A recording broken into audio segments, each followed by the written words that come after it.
విజయనగరం జిల్లా శృంగవరపుకోట భారీగా గంజాయి పట్టుబడింది. బొడ్డవోరు చెక్పోస్టు దగ్గర 350 కిలోల గంజాయిని ఎక్సైజ్ పోలీసులు పట్టుకున్నారు.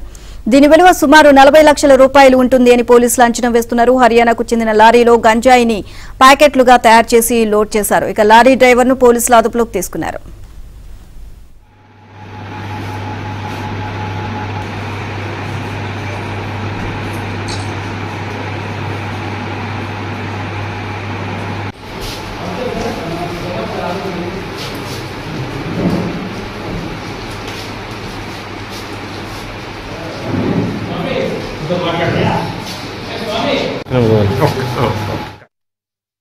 స్టేట్ గారు ఇన్వెంటరీ చేస్తారు. ఇన్వెంటరీ చేసిన తర్వాత దాని ప్రకారంగానే అవుతుంది.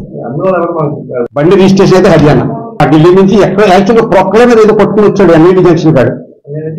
అది డంప్ చేసిన తర్వాత పైకి వెళ్ళండి మళ్ళీ లోపల మోటార్ లోపల పెట్టారు. లోపల పైన కారు ఉంది, పైన కట్టి క్యాబిన్ ఉంటుంది. ఒకసారి ఇలా కట్టిస్తాను, సపరేట్ క్యాబిన్స్ కడతారండి. మనకి హర్యానా దొరికిన అలాంటివి దొరుకుతాయి. ఇలాంటి నర్సీపట్నంలో చాలా సీజ్ చేశారు. వెళ్తుందండి బెనారస్ అంటే ఇది మాడుగుల ప్రాంతంలో 7 చెప్తున్నాడు వీడు. యాక్చువల్ గా మనకి యాక్చువల్గా పైలట్స్ దొరుకుంటే మనకు పూర్తిగా దొరికేది. తర్వాత తరదోలు మండలం